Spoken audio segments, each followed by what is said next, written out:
Hello everyone, welcome again on the learning platform of Super Diamond Knowledge.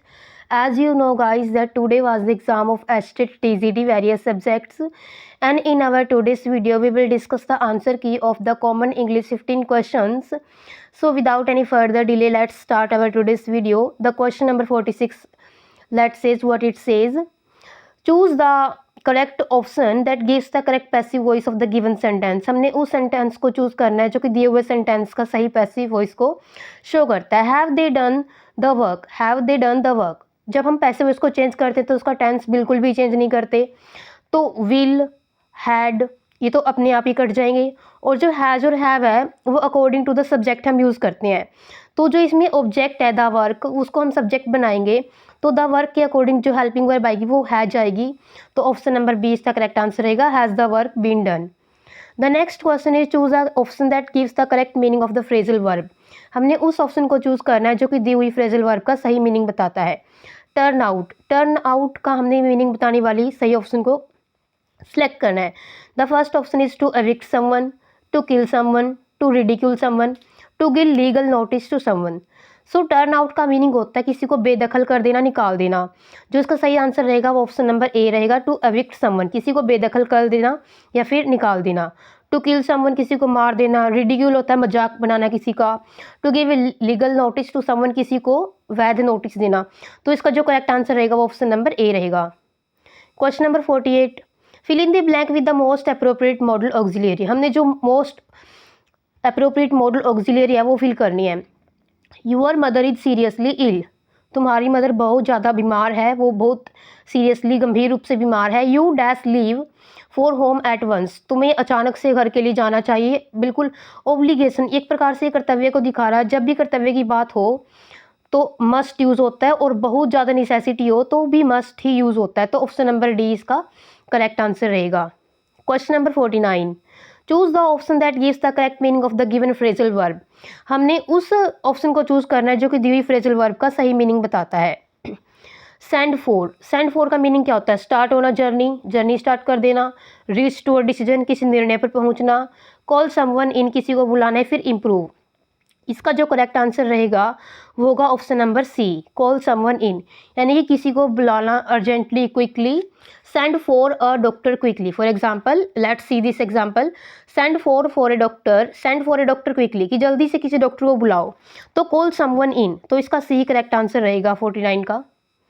Question number 50 देखिए, change the narration to reported speech and choose the right option. हमने जो narration है वो change करनी है और जो राइट ऑप्शन उसको करेक्ट करना है। I said to him, do you know when she will go home. अब जो रिपोर्टिंग वर्ब दी पास्ट और प्रेजेंट में दी हुई है तो हमें रिपोर्टेड स्पीच का टेंस चेंज करना होता है। अब देखिए पास्ट में है तो हम इसका टेंस चेंज करना होगा। और हम एक बात नोटिस कर सकते हैं, जो ये रिपोर्टेड स्पीच है इसकी वो इंटरोगेशन में है, तो हमें आस्क्ड में यूज़ करना होगा। सेड टू को टोल्ड या फिर सेड टू नहीं रहने देना, सेड टू को हमने आस्क्ड में चेंज करना है। अब आप आसानी से देख पा रहे हो कि तीन ऑप्शन में सिर्फ थर्ड वाले में ही आस्क्ड है। I asked him if he knew when she would go home. अब ये पास्ट में था तो हमने इसका टेंस चेंज किया है, डू यू नो। ये प्रेजेंट में है तो इसका हमने पास्ट सिंपल बनाना है, और पास्ट सिंपल बनाने के लिए हमने if he new second form use कर ली और विल का वुड कर दिया गया। ऑप्शन नंबर सी इसका करेक्ट आंसर रहेगा।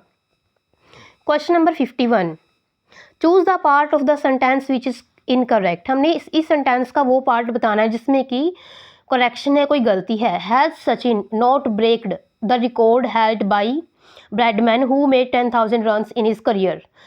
तो इसमें जो करेक्ट आंसर रहेगा ऑप्शन नंबर बी पार्ट में इसमें एरर है। क्यों एरर है? नॉट ब्रेक्ड, ब्रेक्ड वर्ब की फॉर्म गलत यूज हुई है। जो ब्रेक की थर्ड फॉर्म होती है ब्रेक, ब्रोक, ब्रोकन, तो यहाँ पर ब्रेक्ड की जगह ब्रोकन आना चाहिए था। तो ऑप्शन नंबर बी पार्ट में एरर है, तो करेक्ट आंसर रहेगा B. Question number 52, choose the correct option for the given word. हमने जो ये वर्ड गिवन है इसके लिए करेक्ट ऑप्शन चूज करना है। साइनेक्योर, साइनेक्योर का मतलब क्या होता है? One who lives by himself, वो जो खुद में ही रहता है। An office with no work but high pay, एक ऐसा ऑफिस जहाँ पर कोई काम नहीं है बट हमको सैलरी ज़्यादा मिलती है। सर्जरी विदाउट एनेस्थीसिया, एनेस्थीसिया होता है बेहोशी की दवाई के बिना सर्जरी करना। क्योर बाई नेचुरोपैथी, नेचुरोपैथी से इलाज करना। सो जो इसका करेक्ट आंसर रहेगा वो ऑप्शन नंबर बी रहेगा, an office with no work but high pay. ऐसा ऑफिस जहाँ पर हमको काम बहुत कम करना पड़ता है और सैलरी हमको बहुत ज़्यादा मिलती है। तो ऑप्शन नंबर बी इसका करेक्ट आंसर रहेगा क्वेश्चन नंबर 52 का। Question number 53, fill in the blank with the most appropriate meaning of the underline idiom. हमने जो ये अंडरलाइन ईडियम है इस सेंटेंस में, उसका जो करेक्ट मीनिंग है वो बताना है क्या होगा। Rakesh had to deal with all his problems by himself. Rakesh को अपनी सभी प्रॉब्लम्स का सॉल्यूशन खुद ही देखना पड़ता है, because he didn't want to depend on his fair weather friends, क्योंकि वो अपने जो अच्छे मौसमी फ्रेंड हैं उनके ऊपर डिपेंड नहीं रहना चाहता। फेयर वेदर फ्रेंड्स का मतलब ही क्या होता है, अच्छा मौसमी फ्रेंड, यानी कि जो मौसम के अनुसार बदल जाते हैं, यानी कि जब हमारे दिन अच्छे चल रहे होते हैं तब वो फ्रेंडशिप निभाता है, और जब हम डिफिकल्टी में होते हैं तब वो हमारा साथ बिल्कुल भी नहीं देता। Let's read it's option. Friends who come from rich family, वो फ्रेंड जो रिच फैमिली से आते हैं, बिल्कुल गलत, ये तो होगा ही नहीं। Friends who are loyal only during a time of success, सिर्फ वो फ्रेंड जो सिर्फ उस टाइम लॉयल रहते हैं जब हमारी सक्सेस के दिन होते हैं, हमारी डिफिकल्टी वाले दिनों में वो काम नहीं आते। तो ऑप्शन नंबर बी ही इसका करेक्ट आंसर रहेगा। ऑप्शन नंबर बी 53 का करेक्ट आंसर रहेगा। Let's move on the next question. Choose the correct tense form to fill in the blank. हमने इस ब्लैंक को फिल करने के लिए करेक्ट टेंस फॉर्म यूज करनी है। सी जंप्ड ऑफ द ट्रेन, वह ट्रेन से जंप्ड ऑफ करके नीचे उतर गई। व्हाइल इट वाज मूविंग, तो यहाँ पर पास्ट सिंपल है, तो यहाँ पर हमने पास्ट कॉन्टिन्यूस यूज करना है। व्हाइल इट वाज मूविंग, जब ये चल रही थी। तो ऑप्शन नंबर डी इसका करेक्ट आंसर रहेगा। क्वेश्चन नंबर 54 का डी करेक्ट आंसर रहेगा। Question number 55, choose the correct tense of form to fill in the blank. हमने पास्ट मतलब टेंस की सही फॉर्म यूज करनी है। The headmaster dash to meet you, जो हेडमास्टर वो तुमसे मिलना चाहता है, यानी कि जब हम इसको हिंदी में ट्रांसलेट कर रहे हैं तो लास्ट में ता है, ते है, ती है की साउंड आए तो वो प्रेजेंट सिंपल हमने टेंस यूज करना होता है। और उसकी पहचान क्या होती है, वर्ब की फर्स्ट फॉर्म प्लस एस या फिर ई एस। तो इसमें हेडमास्टर के अकॉर्डिंग हम फर्स्ट फॉर्म के साथ एस या ई एस लगाएंगे, तो वॉन्ट्स। ऑप्शन नंबर बी इसका करेक्ट आंसर रहेगा, वॉन्ट प्लस एस या ई एस, तो इसमें एस लग गया। ऑप्शन नंबर बी ही इसका करेक्ट आंसर है। Question number 56, choose the correct option to fill in the blank. हमने करेक्ट ऑप्शन को फिल करना है। Dash had the police reached then the thieves fled, जैसे ही पुलिस पहुंची और वो चोर वहां से मतलब भाग गए थे। तो मतलब इसमें कौन सा करेक्ट ऑप्शन रहेगा, तो मैं अकॉर्डिंग टू मी इसका आंसर रहेगा जो बी रहेगा। No sooner had the police reached, जैसे ही पुलिस पहुंची, देन द थीव्स फ्लेड, चोर भाग गए थे। जो ये नो सूनर है वो एक ऐसी एक्सप्रेशन है that is used to just that one action और situation take place immediately after another action और सिचुएशन। ये तब यूज होती है जब एक के बाद दूसरा कोई कार्य एकदम से हुआ हो। तो ऑप्शन नंबर बी इसका करेक्ट आंसर रहेगा। Question number 57, choose the correct preposition to fill in the blank. हमने करेक्ट प्रेपोजिशन फिल करने। He told all dash the incident, उसने इंसिडेंट के बारे में बताया, सब कुछ बताया। बिटवीन के बीच में, अमंग का यूज तब होता है जब बात हम दो से ज़्यादा व्यक्तियों के बीच की बात कर रहे हो। बिसाइड होता है पास में। अबाउट, उसने इंसिडेंट के बारे में बताया। ऑप्शन नंबर डी इसका करेक्ट आंसर रहेगा। Question number 58, choose the most appropriate preposition to fill in the blank. I am going home the day dash tomorrow, मैं घर जा रहा हूँ। The day dash tomorrow, the day in tomorrow, the day on tomorrow, the day after tomorrow, the day at tomorrow. इसका जो correct answer रहेगा the day after tomorrow, कि मैं कल के बाद वाला जो दिन है यानी कि परसों को घर जा रहा हूँ। Question number 59, choose the most appropriate preposition to fill in the blank. हमने जो फिल इन ब्लैंक करना है और करेक्ट हमने प्रपोजिशन फिल करनी है। Mohan gazed dash the sky in the hope of rain, Mohan gazed निहार रहा था, एट, यहाँ पर एट आएगा।